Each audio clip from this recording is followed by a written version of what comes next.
स्थापित किए, उनका इतिहास क्या है, कितने वर्ष हो गए हैं मूर्ति स्थापना को लेकर, इस बार क्या विशेषता है? जिस प्रांगण में आप लोग खड़े हैं वह प्रांगण तिलक भवन प्रांगण, तिलक हॉल के नाम से जाना जाता है, पहचाना जाता है। और ब्रह्मपुर के इतिहास में ये काफ़ी पुरानी बात है। जब अंग्रेज़ों की गुलामी के तहत भारत देश भी उस बेड़ियों में जकड़ा हुआ था, उस समय हमारे कुछ क्रांतिकारी थे, 17 क्रांतिकारी थे, स्वतंत्रता सेनानी थे, जिन्होंने हमारे महान क्रांतिकारी लोकमान्य तिलक जी को बुरहानपुर आमंत्रित किया था। उस समय यहाँ कुछ समय ऐसा था कि हमारे जो क्रांतिकारी लोग थे वो कहीं जमा होते थे, एकत्रित होते थे, या देश की स्वतंत्रता के लिए कोई बात किया करते थे तो उनको अंग्रेज जबरन पकड़कर जेल में डाल दिया करते थे। तो उस समय लोकमान्य तिलक जी ने वेद पुराण सम्मत बात को जानते हुए सारे देश में गणेश स्थापना प्रारंभ की।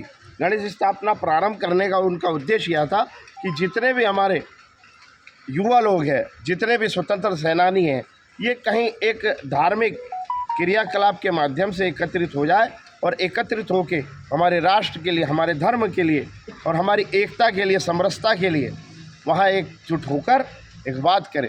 तो उसी तारतम्य में लोकमान्य तिलक जी सन 1917 को बुरहानपुर ज़िले आए थे, जिसमें मार्तंड राव मुजुमदार जी इसके श्रेय के हकदार हैं।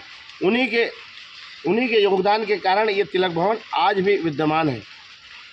लेकिन कुछ समय ऐसा हुआ कि किसी कारणवश यह ट्रस्ट उस क्रियाकलापों का क्रियान्वयन नहीं कर पाया। फिर 2006 से चूँकि मैं शिशु मंदिर में पढ़ा हूँ, तो बाल्यावस्था से मैं संघ का स्वयंसेवक हूँ। तो संघ के जो हमारे राष्ट्रवादी जिला प्रचारक लोग आया करते थे, तो उनके सानिध्य में मुझे यह जानकारी प्राप्त हुई। तो 2006 से मैं यहाँ मूर्ति स्थापना कर रहा हूँ और हमारे संपूर्ण यहाँ स्कूल के, कॉलेज के और प्रौढ़ अवस्था वाले लोग भी हैं जो यहाँ प्रत्यक्ष रूप से हमें इस आयोजन के लिए सहयोग देते रहते हैं और देते रहेंगे। इसमें मूर्ति की विशेषता क्या है? यह मूर्ति 1-2 दिन का परिणाम नहीं है, ये 6 माह पूर्व तैयार की गई एक, जिसे हम कह सकते हैं कि उस आकृति को, उस कल्पना को मूर्तिकार ने एक सजीव चित्रण दिया और सजीव आकृति दी।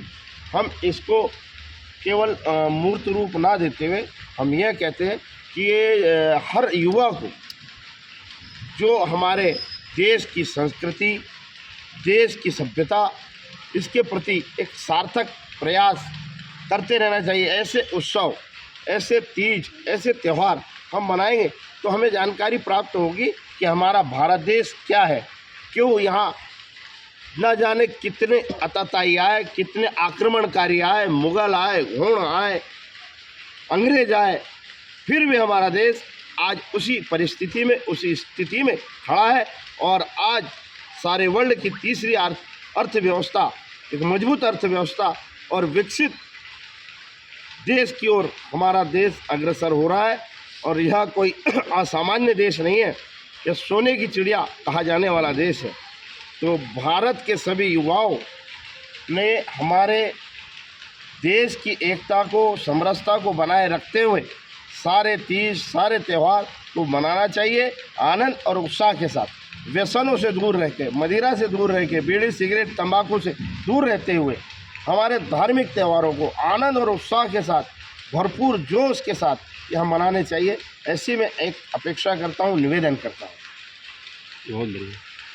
हिंदुओं के राजा की जय। मैं भी खड़े रहे, फोटो ले ले। भारत माता की जय।